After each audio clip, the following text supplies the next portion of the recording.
Hello there, welcome to my Kenobi Episode 4 breakdown, recap, and review. A little bit late to this one today, but this episode was a little bit more straightforward. Just in terms of the plot being like, okay, going to the Fortress Inquisitorius, and then it's just like, oh god, need to get Leia out of there, which is a very difficult task. Or was it? Because I feel like there was a bit of convenience in this episode, granted that it does seem as though Reva intentionally put the tracking chip in Lola just in case she was going to escape. We're going to talk about that a little bit later, but starting right off at the beginning, something I loved, absolutely adored. You're going to sell me with this. Obi-Wan and a bacta tank. I never thought, I don't think I would ever think, by the way, that I feel like we're seeing too much bacta tanks in Star Wars. I never thought, like, a few years ago, if you would have told me that, I'd be like, it's just a bacta tank. But now I feel like bacta tanks are freaking everywhere. Thank you, Book of Boba Fett. But no, really, this was an episode where a lot of people were thinking, are we going to get Clone Wars flashbacks? And it didn't happen. I've always been on the fence of that anyway. I feel like not that Hayden Christensen has even aged bad at all. I'm just saying for that they would need to do maybe a little bit of slight face tuning to if you're going to bring him to literal Clone Wars era Anakin, which would be more or less easy enough for them to do. But I still felt like, will there be a placement for it? Maybe, I guess, if Obi-Wan is remembering the good times, but I've always felt like Obi-Wan is remembering the bad times, the traumatic times, and that's what we got in this bacta tank scene. And I loved how we had the parallel there between Vader and Obi-Wan. I don't know if it is like insanely obvious if they were connected. You could argue that, but it could also be argued that they're both just experiencing trauma in a way. Like, we know from Hayden Christensen that Vader isn't quite as apathetic as he is, I guess you could say, in that of the original trilogy. There's a bit of conflict within him, even though he is very much so Vader, as we have seen.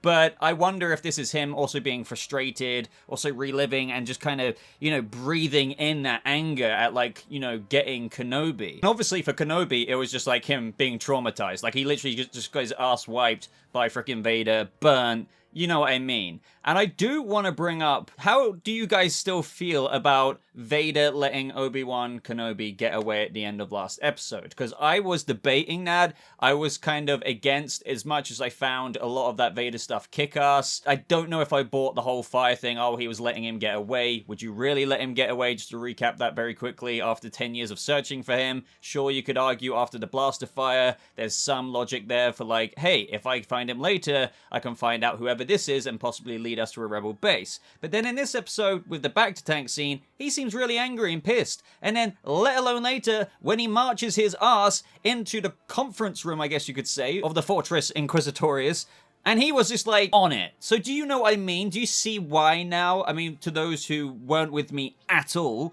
in the end of last week's episode, and I'm not saying you're wrong, because I guess it still hasn't been concretely said out loud, oh yeah, I let him get away, or oh no, I didn't. He went straight to choke Reva. He was triggered in terms of, I told you what would happen. Do you see what I mean? Like, if he's that angry at the possibility before Reva revealed what she revealed, that she has a tracker, would he really be that angry if, as a lot of people were saying, like, oh, he let him get away? That's my whole point. Look how mad he is. Like, would he have really done that? I don't know. I'm not going to ramble about this again for a whole other video, but I'm still very much so on the fence. It does still feel like a little bit of a writing contrivance to me with how the fire went back up and, Vader kind of let him go. Whether that's the writers really letting him go, if you know what I mean, or Vader actually letting him go, is the question. Love the little subtle glow of the yellow Sith eyes. I don't know if everyone would have noticed it, because obviously you got the hue color of the bacta tank kind of washed over Vader in there. But yeah, if you look closely, like, you can see, like, he's that angry, and he's like got the yellow Sith eyes the whole time he's in there, which I thought was badass. I hope that when we get him out of the bacta tank, when they duel again, the mask gets removed so Obi-Wan can actually see him face to face with that yellow glow without any bloody blue bacta tanky kind of color hue over it. In the meantime, we get a few scenes, it cuts between the Kenobi stuff, the Leia stuff with Reva, and I love, again, this little Leia. I think she really is fantastic. I think they're emulating really, really well, especially in this episode, that of when Leia, in A New Hope, being taken to her cell and stuff like that. You can see, not really in like the, oh, spoiled child kind of ways. It's just in the very Princess Leia kind of way. Then we met that guy called Roken, I believe, and he was asked to help out, but he was really against General Kenobi, you know, staying there, get him on the first flight out of here. I felt like the dialogue was a bit iffy, to be honest. I didn't like Kenobi saying, "I can't lose her, you have no idea what the Empire is capable of," and I just felt like even before we got the next line, I had already thought, like, you really don't think that your average person in that of the Empire wouldn't know how oppressive they are? I don't know. I know there's some people, I'm very aware, who are all for the Empire. That was actually demonstrated last episode, of course, on the transport. But I don't know, I just felt like that was a bit of an offline for Kenobi to say, like, you don't know what the Empire are capable of. And I was just like, you can't say that. You have no idea what this guy's been through. And I think most people have actually do suffer at the hands of the Empire, especially if you're your average normie on a planet. And then it turns out he very much so had. He said he had a wife once, knew exactly what she was before they got married in terms of how she was basically a Force user, and they tried to hide it. The Inquisitors found her anyway, so he knows exactly what the Empire can do. Now, I do wonder if one of the little kind of stasis chambers that the Jedi were kept in at the end to kind of preserve their bodies. I mean, I assume they're dead, don't get me wrong, but it's probably to keep them in, like, perfect condition or something. Maybe one of the zoom-ins was on his wife. It does make you think, because they did hold the camera there on quite a few. I mean, obviously that's because some of them will definitely be picked up by Star Wars fans as recognizable Jedi. But there was a couple, I think there's already theories out there, screenshots going around on Twitter, that, like, this one here is Mace Windu, or that one there is... And I don't know about that. I feel like there would have been a bit more of an obvious Easter egg if that was the case. And ultimately, my theory to this, even though it's a little bit later in the episode to jump to it since I'm talking about it, is that even though, you know, they're dead, I think they wanted to keep them in all of the kind of experiment. I mean, think how many experimental places that Palpatine had. We already know in the sequels he was trying to clone in The Mandalorian. In that time setting, shortly after Return of the Jedi, you could see some early versions of some cloning experimentation going on there. So I do feel like this is all in the effort to kind of facilitate some kind of Force user cloning experiment stuff. But definitely something very, very interesting that they put in this episode. Definitely like a cool piece of lore there that I appreciated. That's something the Empire did. And so they're straight to nerd. Trilla has her officer clearance. We had Obi-Wan barely being able to, like, force pull a tiny, teeny little object, but as we know, the Force is like a muscle. If you've once been a gym head and you don't go for like a year, you can't go straight back to, like, lifting 300 pounds. It just doesn't work like that. You need to train it.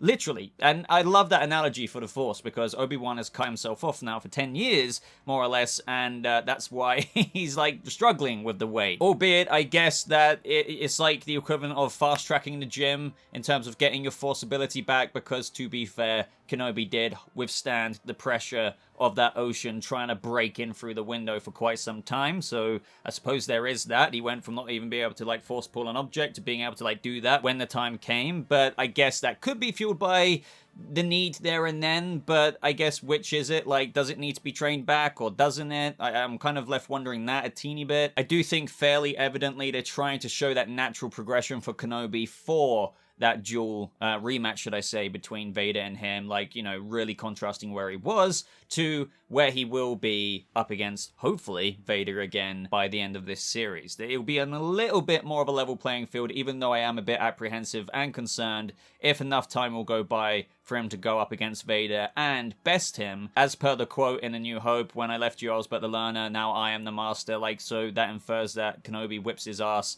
and then escapes back to Tatooine, obviously to carry on looking over Luke up until the events of episode 4. So yeah, a bit worried about that, but hey, I'm still here for the lightsaber swinging. Throughout this, we do have Reva continuing to ask Leia questions. Once again, one thing I have said about Reva as of, like, episode 1, the transparent psychology behind her and what her full circle story is this season is, well, very transparent. So in episode 1, when she was talking to the town, like, she was more or less, I can't remember the lines off the top of my head, saying, like, the Jedi wouldn't protect you, they abandoned you. They would not do for you what you might or want to do for them. She's basically hammering it in. She's really emulating now how she feels abandoned as a youngling, like, they would not protect you.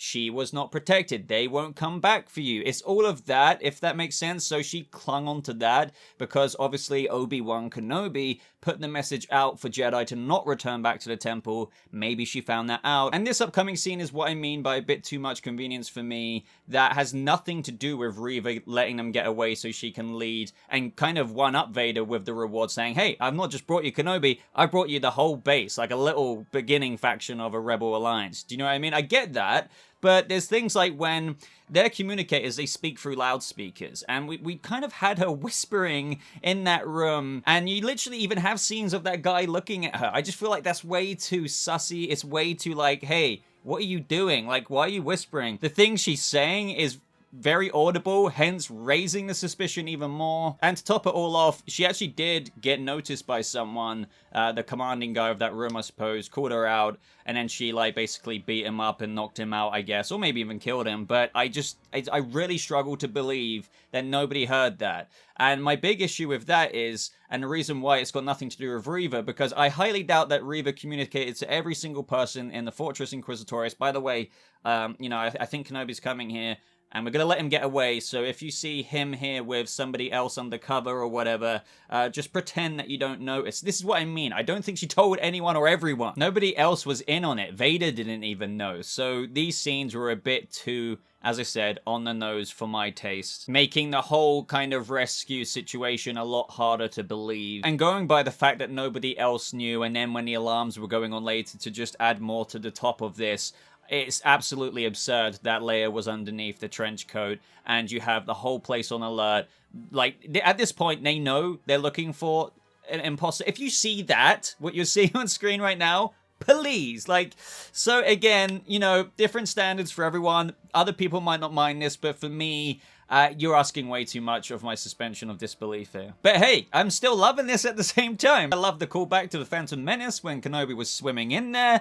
And that leads me to another bit. I'm sorry, but like, you know, when he got in and smashed up the Stormtrooper, and he's just walking throughout the Fortress Inquisitorius doors looking like a Jedi. Couldn't be more Jedi looking.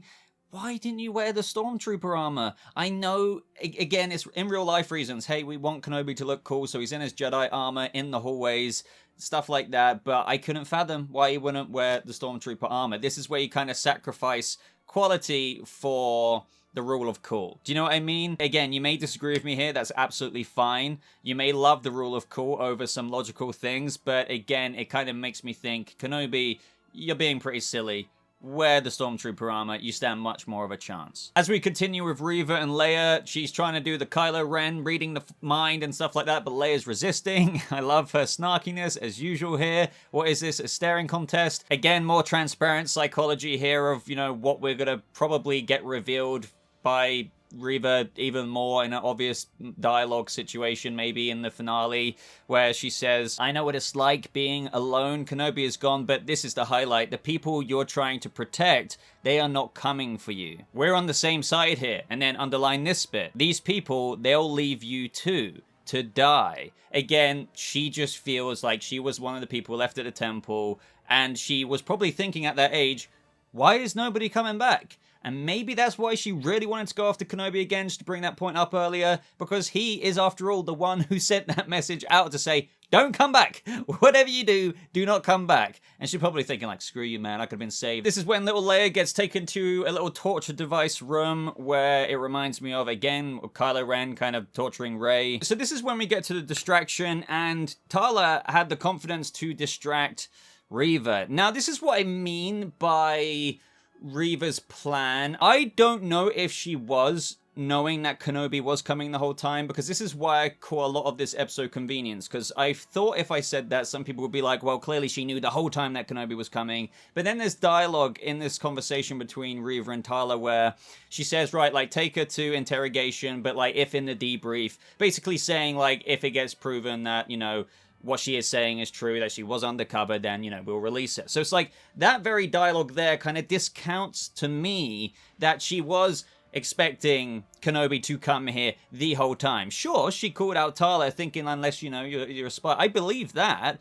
But then she still even doubted it. That's why she said, take her to interrogation, you know, and if in the debrief, and that's when the alarms went off. So it kind of cut her off. Either way, though, you could suggest that she put something in Lola earlier on, just in case something like this would happen. And more or less from this point onwards, I do wholeheartedly believe that she let them get away so they could find out, you know, more rebels, if you will, and get rid of the Path network. But I still feel like that doesn't negate a lot of the other things, like, you know, taking out the officer, like Tala did, or even before that, talking really sussy, where there's loads of other people at the consoles, escaping. The next bit, I don't think everyone else in that hangar was aware of letting them go. I don't know, I don't feel like it was a very tightly wound episode in a writing perspective, even though, you know, it was pretty cool at parts at the same time. It was great seeing Kenobi with the lightsaber deflecting blaster fire from stormtroopers. I will always sing praises to that. I thought we were going to get a Cal Kestis Vader moment with the window cracking like that. I was really thinking at one moment, like, surely they're not going to copy that. And they didn't. And just kind of another convenient thing in of itself. Even with Reva's plan to let him get away, this is almost a bit weird at the same time. It's just like those snow speeders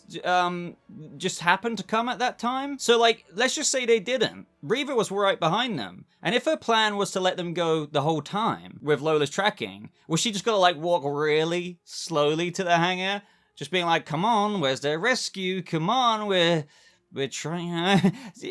Even her letting them get away hinges on the convenience of their evac, like their ships coming in and getting Tala and Kenobi and Leia away. Do you see what I'm trying to say there? Otherwise, unless, as I said, she was moving really slowly, would have had to have apprehended them and been like, damn, I guess I got Kenobi, but I couldn't get the base. So, like, do you see what I mean? Like, if you're looking at this in a bit of a critical lens, I just feel like it's kind of all over the place. But my God, Vader charging down the corridor like that. I know we spoke about this at the beginning, but wow. I was really hoping for, like, a little bit more Vader this episode. I mean, I can't help it. I'm very selfish that way. Instantly choking Reva. And this is what I mean, without repeating myself too much from earlier. He is angry, he is triggered, he is straight to force choke. If he had gone a teeny bit further, he would have killed her without even finding out what her plan was. So again, are you really telling me that he let Kenobi get away? That's why I feel like that flame wall was a plot contrivance, even though it goes against how Vader would have just extinguished that. Because why would he be so annoyed? Why would he be going through the back to tank annoyance he did earlier?